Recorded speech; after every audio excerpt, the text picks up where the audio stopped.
মদিনার নবীর আদর্শ থেকে জিয়াউর রহমান সাহেবের আদর্শ ভালো, নবীজির আদর্শ থেকে আরো সুন্দর আদর্শ শেখ মুজিবুর রহমানের মধ্যে আছে। আল্লাহ কসম, আমি আমার নবীরটা বাদ দিয়ে আমি জিয়াউর রহমান সাহেবের প্রাণ নিব, শেখ মুজিবুর রহমান সাহেবের প্রাণ নিব। নবীজির থেকে ভালো বলার সাহস কারো আসেনি। এরপরে আরো পরে যাবে যে গণতন্ত্রের জন্য এত মারামারি, কাটাকাটি, গলা কাটে, দোকানে আগুন, মার্কেটে আগুন, গণতন্ত্র উদ্ধার করার জন্য মরে গেলে শহীদ। এই গণতন্ত্রের মহাপণ্ডিত আব্রাহাম লিঙ্কন, এর আদর্শ, মাও সেতুসের আদর্শ, লেনিনের আদর্শ, কার্ল মার্ক্সের আদর্শ, এদের আদর্শগুলো নবীজির থেকে আরো ভালো। এক কথায় জবাব নেয়, দুনিয়ার সব আদর্শগুলো না পায়, একমাত্র মদিনাওয়ালা নবীর আদর্শই হলো পায়। ইমামুল আউয়ালিন ওয়াল আখিরিন برست رحمة للعالمين سيد الكونين ختم المرسلين آخر معبود فخر الأولين দুনিয়ার সবার আদর্শ কেন না পাক? এর একমাত্র কারণ পুরা মানুষটাই না পাক। কেন?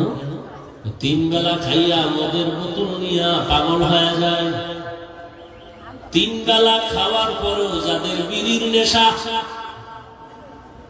আসেনি এরকম কপাল হওয়া? তিন বেলা খাওয়ার পরে যারা ভিন্ন নাপাক খাওয়ার চিন্তা করে, মদ পান করার পরে ওর দেমাগার ঠিক থাকে না। মদ পান করার পরে কেউ জিকির করছে নি, বরং মদ পান কইলেই বউরে মা কয়া ডাকে। তাহলে মদ পান করানোওয়ালা ব্যক্তির মেধা পাক না নাপাক?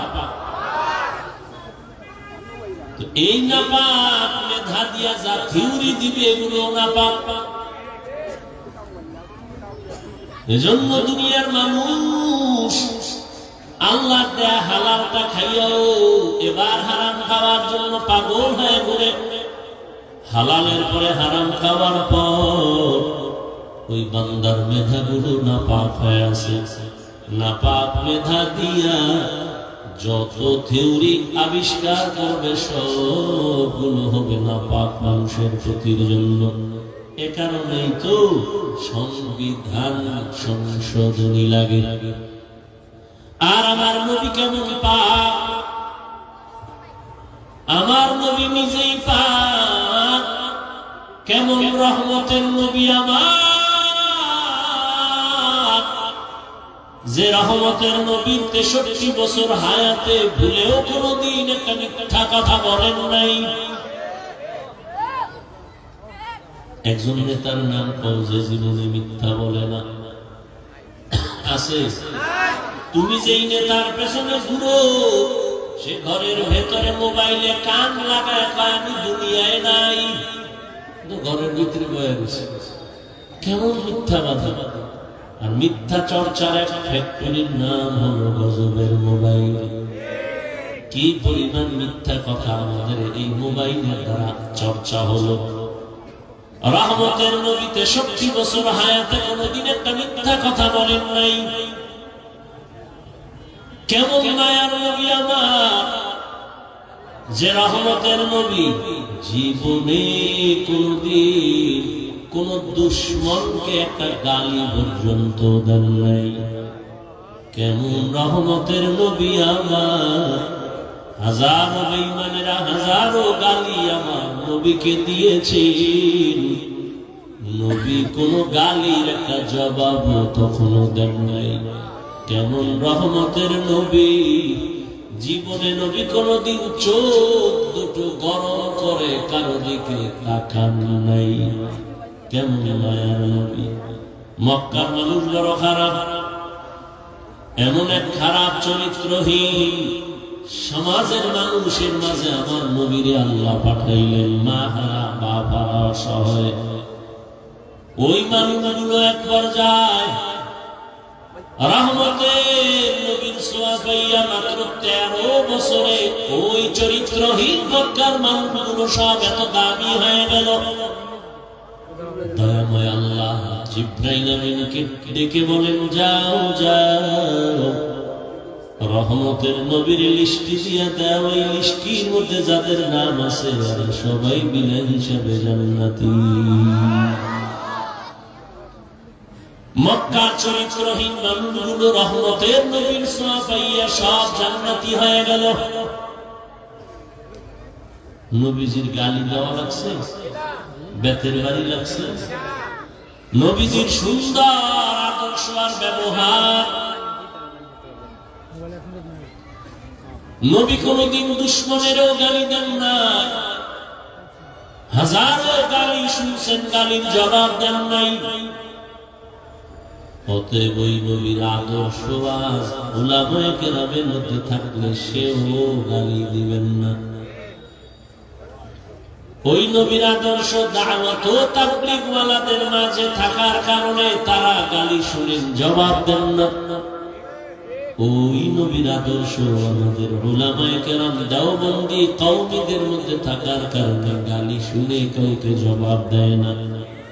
পরিণাম ফলে কি হইছে, যত গালিবাজরা গালি দেয় ওদের কপাল পরে, যাদের গালি দেয় তাদের ভাগ্যের চাকা খুলে। গালি দেওয়ার কারণে তাবলীগ কমছে, কম বড় আরো বেড়ে গেছে। গালি দেওয়ার কারণে কওমি মাদ্রাসা কম না আরো বাড়তেছে। গালি দেওয়ার কারণে পীর মাশায়েখ চরমনাই বাড়তেছে না কমতেছে? আরো গালি দিবা আরো বেড়ে যাবে, আরো গালি দিবা আরো বেড়ে যাবে, আরো বিরোধিতা করবা আরো কওমি বাড়বে, আরো দেওবন্দি বাড়বে। লিখে রাখো, এদেশের প্রত্যেকটা ঘর হবে এক এক সময় এক একটা ঘর, এক একটা কওমি মাদ্রাসা। লিখে রাখে। কেন? ওদের দুশ্মনীর কারণে। এলে আল্লাহর বান্দারা, বিরোধিতা করে কাউকে নিচে নামানো যায় না, বরং নিজেই নিচে চলে যায়। রহমতের নবীরে গালি দিছে, নবী শুনছেন, জবাব দেন নাই। এক সময় গালি দিনওয়ালাদের মধ্যে কিন্তু কিছু মাথাওয়ালা থাকে, হেড নেতা থাকে না, আল্লাহ উড়ে লাইন করে ভালো। হাজারো মসজিদ দেখছি বাংলাদেশে বসে কেন ওয়াজ হতে দেওয়া হবে না, অমুক জায়গায় মাদ্রাসা করতে দেওয়া হবে না, তাবলীগের আওয়াজ চলবে না। 13 জনে বাধা দিছে লিডার। 1 বছর পরে লিডারের মাথা গরম হয়ে গেছে, ফট করে ডাক দিয়ে কয়, এই তাবলীগওয়ালা ভাই, আমি একা তোমার তাবলীগের কাজ করাবো, জাকা দিব, মাদ্রাসা করো, যে বাধা দিব আর গিরা চুড়াই দিব। বাস লিডার রেডি হয়ে গেছে। লিডার যখন 1 বছর কান ধরে টান দিলে মাথা চলে গেছে। এইভাবেই বহু জায়গায় তাবলীগ চলতেছে, কায়েম হয়ে গেছে, কওমি মাদ্রাসা কায়েম হয়ে গেছে। আর যারা হিংসার দাবানলে জ্বলতেছে, জ্বলতে জ্বলতে ওরা পুরিয়া ছাই হয়ে গেছে। তো কো যাও সুন্নতে আহমদ কো যাবা মুহাম্মদ কে কুওয়াত নিসবত তোরা মান আহাব্বা সুন্নতি কওলে রাসূল মজদায়ে কানা মাইহা কুন কবুল। এর নবীর আশিক, ওই নবীর আদর্শ এত সুন্দর, প্রত্যেকটা ক্ষেত্রে নবীর আদর্শ ফলো করলে বান্দা দুনিয়াতেও সম্মানী, আখিরাতেও বড় কামিয়াব হয়ে যাবে। নবীর আদর্শের মতো পারফেক্ট পাওয়ারফুল আদর্শ দুনিয়ায় নাই। নবীজির আদর্শ কেমন? নবীজির আদর্শের মধ্যে আখিরাতের সমাধান আছে, আখিরাতের লাইনে সব বয়ান আছে, দুনিয়ার লাইনে নাই। কি হুজুরেরা বয়ান করবেন আখিরাতের, দুনিয়ার লাইনে কিছু নাই, তাই তো?